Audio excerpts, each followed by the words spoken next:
this is Rashi. Welcome back my YouTube channel. I hope you are all fit and fine. In previous class we discussed about electricity chapter. In topic कौन सा topic था हमारा? Charge topic था। Electric charge से topic हमने full deeply discuss किया था। Specially एक वीडियो आपकी इलेक्ट्रिक चार्ज की ही थी। कहने को एक वर्ड चार्ज है, लेकिन उसके अंदर क्या क्या चीज है वो सब चीज हमने डिस्कस की थी। अगर किसी स्टूडेंट ने प्रीवियस क्लास को नहीं देखा, जिसने इलेक्ट्रिक चार्ज की क्लास को मिस कर दिया है, तो पहले जाके फटाफट प्रीवियस क्लास को देखें। इलेक्ट्रिक चार्ज के जितने भी डाउट्स है उससे क्लियर कीजिए, ताकि आपको भी पता चले कि चार्ज एक्चुअली में है क्या। आज का टॉपिक रहेगा, मैंने आपको टॉपिक लिखवाए थे, इलेक्ट्रिक चार्ज हो गया। सेकंड टॉपिक क्या था उसके अकॉर्डिंग? हमारा करंट का था। तो आज जो टॉपिक रहेगा वो भी बहुत ज्यादा इंटरेस्टेड रहेगा आपका, इलेक्ट्रिक करंट। हर एक टॉपिक को इजीली हम एक एक वीडियो में कवर करते हुए चलेंगे। इलेक्ट्रिक करंट, अब इलेक्ट्रिक करंट की डेफिनेशन क्या होती है, पहले हम डेफिनेशन लिख लेते हैं कि it is the rate of flow of charge. ये थी कुछ हमारी किसकी, इलेक्ट्रिक करंट की डेफिनेशन थी। ये डेफिनेशन हमारी।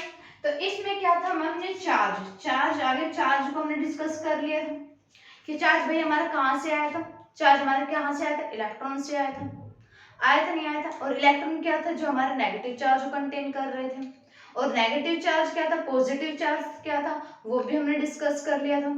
चार्ज की हमने दो प्रॉपर्टी को डिस्कस किया था कि कौन कौन सी इसकी दो प्रॉपर्टी है और ये कितने टाइप का होता है। उसके बाद हमने फिर ये डिस्कस किया था कि पॉजिटिव और पॉजिटिव चार्ज और नेगेटिव जो चार्ज है वो कैसे आए और उन्होंने क्या काम किया। अब इलेक्ट्रिक करंट की अगर हम बात करते हैं, इलेक्ट्रिक करंट मोर डिपेंड करता है चार्ज के ऊपर ही। अगर चार्ज ही नहीं रहेगा तो इलेक्ट्रॉन्स नहीं रहेंगे, और जब इलेक्ट्रॉन से फ्लो नहीं होगा, चार्ज फ्लो नहीं कर रहा होगा, तो करंट कहाँ से बनेगा? आपका नहीं बनेगा। अब क्या किया, एक अच्छा सा काम और कर दिया कि जो करंट है कि भाई एक्चुअली जो करंट रहेगा वो ये बताएगा कि कितने टाइम पे कितने इलेक्ट्रॉन्स फ्लो हो रहे हैं, मतलब कितने टाइम पे कितना चार्जेस फ्लो कर रहे हैं। अब अगर हम करंट है, करंट क्या करें हमने, करंट कभी भी कोई भी चीज हम निकालते हैं उसी क्वांटिटी निकालने के लिए हम क्या करते हैं, दो चीजों कंपेयर करते नहीं करते हैं।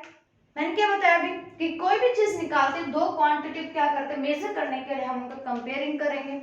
और कंपेयर कैसे करें, जैसे मैंने अभी बताया आपको कि करंट ने अच्छा खासा अपना काम करने के लिए ये और कहा कि चार्ज तो है साथ साथ में। अब ये वो देखेगा करंट कि वो कितने टाइम पे कितने चार्ज फ्लो कर रहा है, किसके अंदर, एक कंडक्टर के अंदर, मतलब एक वायर के अंदर। और वायर कौन सी यूज कर रहे हैं हम, कॉपर वायर यूज करते हैं।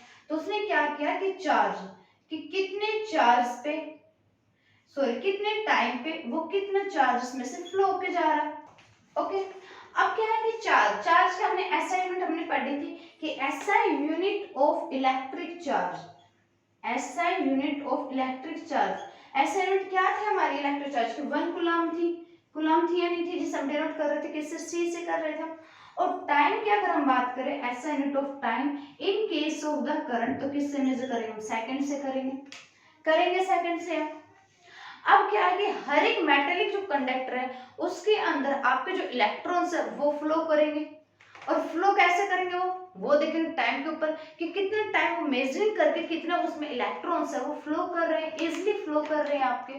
अब करंट जरूरी थोड़ी कि आपके जो लाइट है उसके अंदर ही फ्लो करेगा। अब जरूरी नहीं कि जो भी करंट है वो इलेक्ट्रिक के अंदर ही बनेगा, वाटर के अंदर ही बनता है आपका। कैसे बनता है, जब भी कभी रिवर या आपने सी वगैरह देखो उसमें वाटर आपको फ्लो करता है, वाटर जब भी फ्लो करता है तो वहां पे क्या बन गया, वो करंट बन गया। उसमें भी क्या है, चार्जेस बन रहे हैं, चार्जेस फ्लो कर रहे हैं। तो इससे ये कंक्लूजन निकलता है कि विदाउट चार्जेस के हमारा करंट फ्लो होगा ही नहीं। It's depend on the totally on charges. Charges किससे, इलेक्ट्रॉन्स पे है, और इलेक्ट्रॉन ही फ्लो नहीं होगे वायर के अंदर तो करंट कहाँ से बनेगा आपका, नहीं बनेगा करंट। तो इससे हम अब बात करते हैं किसके, करंट की एसआई यूनिट ऑफ करंट। अब करंट की एसआई यूनिट कैसे है और क्या है हमारी। अगर हम यहीं पे बात करें तो करंट को हम डिनोट करते हैं, किससे डिनोट करते हैं हम, आई से। इट इज डिनोटेड बाय आई, आई से हम ऑलवेज इसको डिनोट करेंगे, किसको, करंट को। I इज इक्वल्स टू में क्या हो जाएगा, चार्जेस क्या हो गया C और टाइम क्या हो गया S। हमने कंपेयर कर उनकी SI यूनिट को आपस में। इसको हम इजीली लिख सकते हैं ऐसे कि C is equals to S लिख सकते हैं। अब क्या क्या यहाँ तक तो सही भाई, हमें पता चल गया कि भाई हाँ इसकी SI यूनिट ये है, लेकिन ये देखने में क्या है, कुछ स्टैंडर्ड वर्ड लगी नहीं लगी। तब क्या हुआ, एक एम्पियर नाम का एक साइंटिस्ट आया। कौन आया, एक एम्पियर नाम का एक साइंटिस्ट आया और जिन्होंने बहुत अच्छा काम किया एक करंट के ऊपर उसने बहुत अच्छा काम किया तो भाई क्या हो गया, उसी के नाम पे क्या दे दिया, ऑनर देने के लिए उसी को उसका नाम पे क्या दे दी, उसकी SI यूनिट दे दी किसकी, करंट की, और वो क्या दे दी, एम्पियर, और जिसको हम डिनोट करते हैं किससे, A से।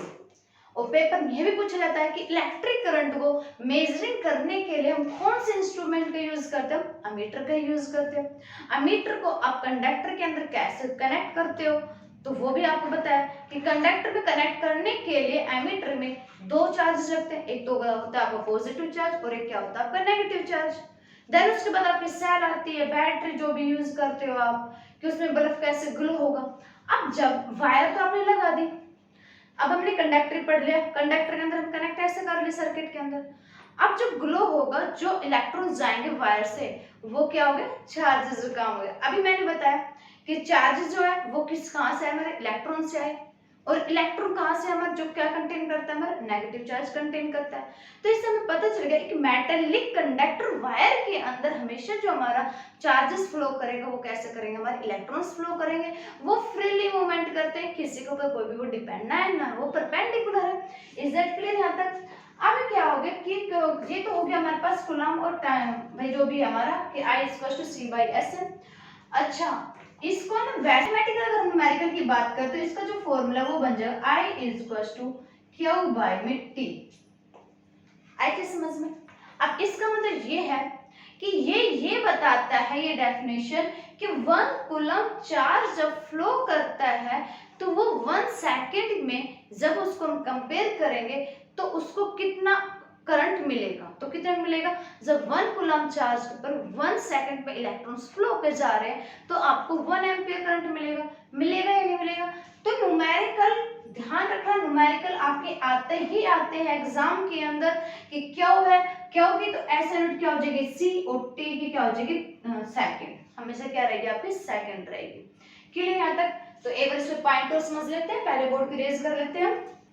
अब क्या होगा, हमारे पास फॉर्मूला आ चुका है I = Q/T आ चुका है, और चार्जेस का फॉर्मूला हमने कल पढ़ा था प्रीवियस क्लास में कि एक जो आपका क्या 1 कूलम्ब चार्ज के अंदर कितने नंबर्स ऑफ इलेक्ट्रॉन्स या चार्जेस ऑफ इलेक्ट्रॉन्स होते हैं, तो उसका फॉर्मूला एक अच्छा खासा हमारे पास आया था और ये मैंने फुल डिस्कस किया था Ne, बिकॉज क्या होता है इसके इक्वल होता है Ne, where N is the number of electron, where N is the number of electrons, और इलेक्ट्रॉन्स क्या होते हैं जो नेगेटिव चार्ज रखते हैं, एंड E क्या होगा हमारे पास charges of an electron, charges of an electron, और T हमें पता है क्या होता है, टाइम होता है।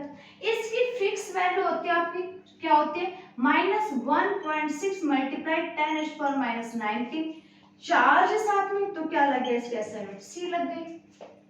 और ये न्यूमेरिकल पेपर में आता ही आता है, एनसीईआरटी इसको बहुत ज्यादा क्या देती है, इंपॉर्टेंस देती है इस फॉर्मूले को, और इसमें क्वेश्चन न्यूमेरिकल आता ही आता है आपका, तो इसको इग्नोर नहीं करना है। और इसका न्यूमेरिकल निकालने का तरीका मैंने बताया भी था आपको प्रीवियस क्लास में, बताया या नहीं बताया था आपको भाई, क्या हो गया हमारे पास n हो गया। अब हमने ये भी पढ़ा था कि 1 कूलम्ब चार्ज के ऊपर कितने नंबर्स ऑफ इलेक्ट्रॉन्स मिलते हैं, कैसे देखा था हमने कि 1 कूलम्ब चार्ज तो क्या हो गया 1, n क्या होगा नंबर ऑफ इलेक्ट्रॉन, और चार्जेस ऑफ इलेक्ट्रॉन की फिक्स वैल्यू होगी 1.6 × 10⁻⁻19 कूलम्ब चार्ज। n है ये साइड क्या हो जाएगा 1 बाय में 1.6 × 10⁻⁻19, इसको हम डिवाइड कर देंगे, वो आ जाएगा हमारे पास नंबर ऑफ इलेक्ट्रॉन्स आ जाएंगे। तो इससे हमें पता चल गया कि अगर हमारे पेपर में आ जाए नंबर ऑफ इलेक्ट्रॉन्स निकालना तो हम इजीली निकालेंगे। अच्छा, हर केस में नंबर ऑफ इलेक्ट्रॉन्स आपके कभी नहीं, हाँ नंबर ऑफ इलेक्ट्रॉन्स कभी भी सेम नहीं रहेंगे। मल्टीपल रखते हैं, इंटीग्रल मल्टीपल ऑफ केसेस चलते हैं इसके अंदर। जरूरी नहीं कि हमेशा आपका 1 ही रहेगा, कभी 2 भी हो सकता है, कभी 3 भी हो सकता है कि नहीं। तो एक इलेक्ट्रिक करंट के पॉइंट देख लेते हैं हम, क्या क्या प्रॉपर्टी होती है इसकी।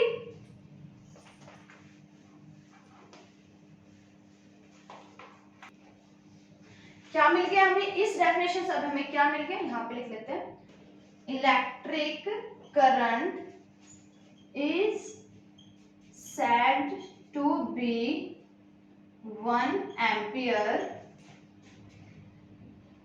if कंडक्टर में क्या चल रहा है हमारा, चार्जेस चल रहे हैं, तो क्या हमारा if 1 coulomb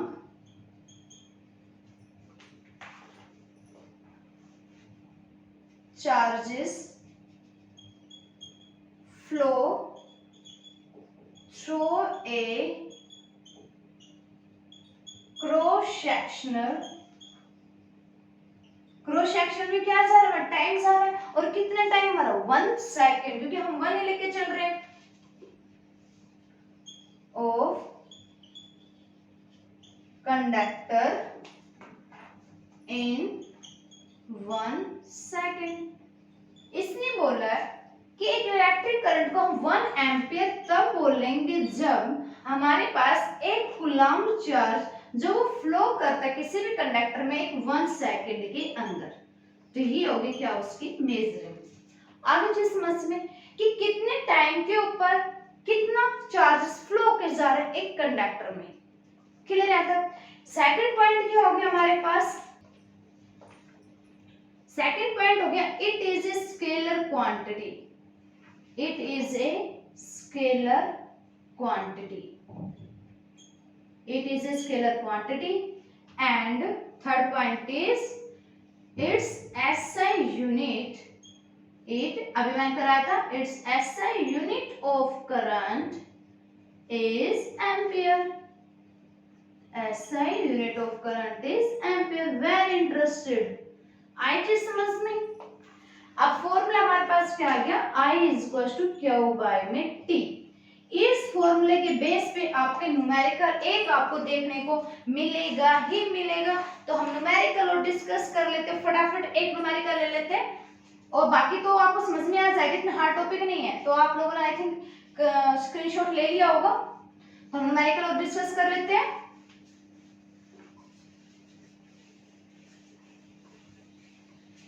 न्यूमेरिकल देखो, न्यूमेरिकल के आपके पास कैलकुलेट द करंट,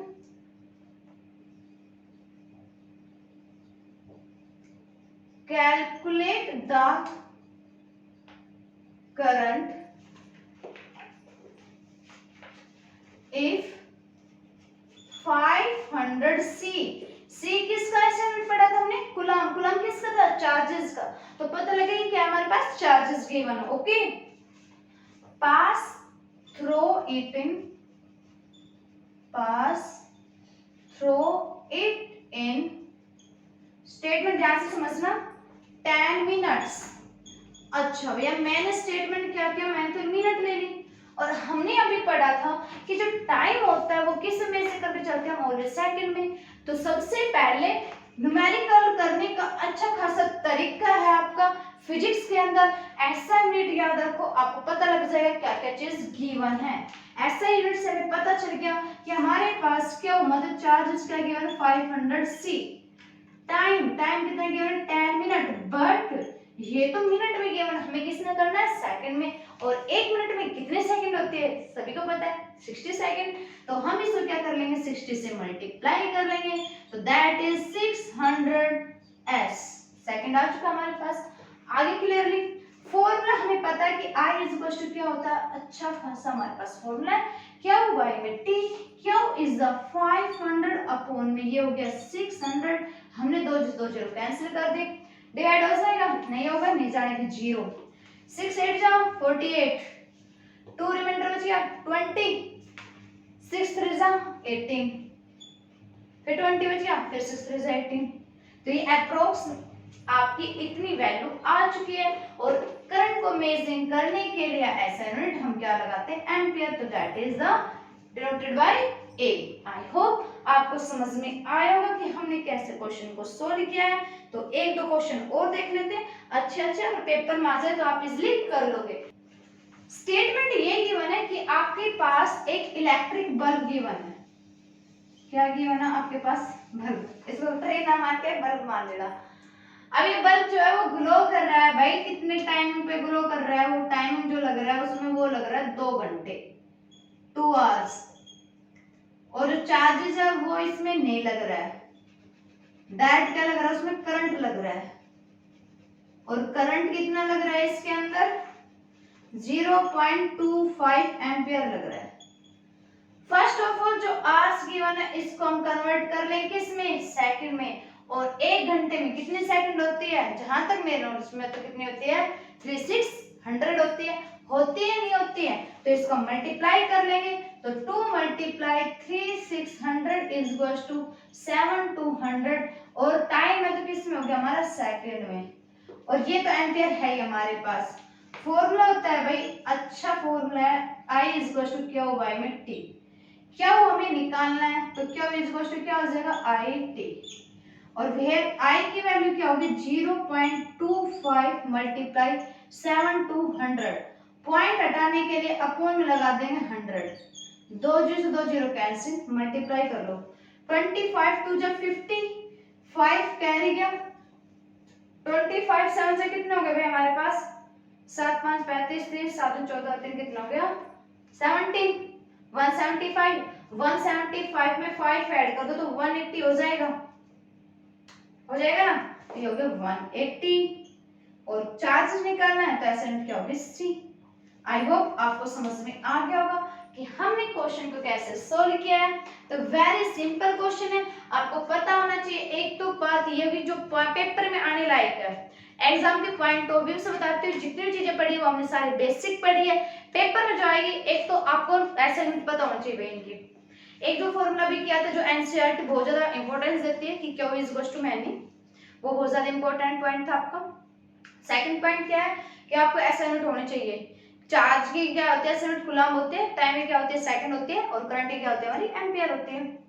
देन उसके बाद क्या था हमारा जो फॉर्मूला अप्लाई हो रहा है, I is to q by में टी, ये आपको बहुत ज्यादा इंपॉर्टेंट है। और इलेक्ट्रिक करंट की डेफिनेशन तो हर किसी को पता ही रहता है कि it is the rate of flow of charge, कि एक कंडक्टर के अंदर कितना चार्जेस फ्लो के जा रहा है।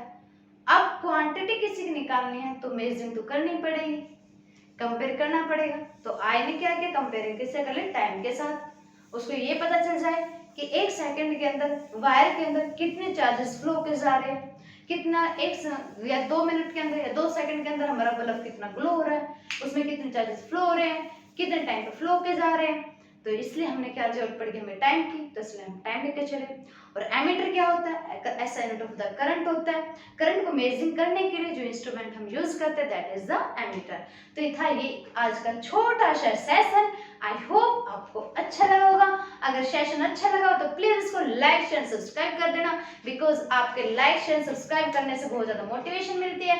मोटिवेशन मिलती है तो आपके सामने बहुत अच्छी अच्छी वीडियो आती है भाई, जैसे कि हम बिल्कुल बेसिक से क्लियर कर रहे हैं। तो मिलते हैं नेक्स्ट वीडियो में नेक्स्ट टॉपिक के साथ, which is the electric potential.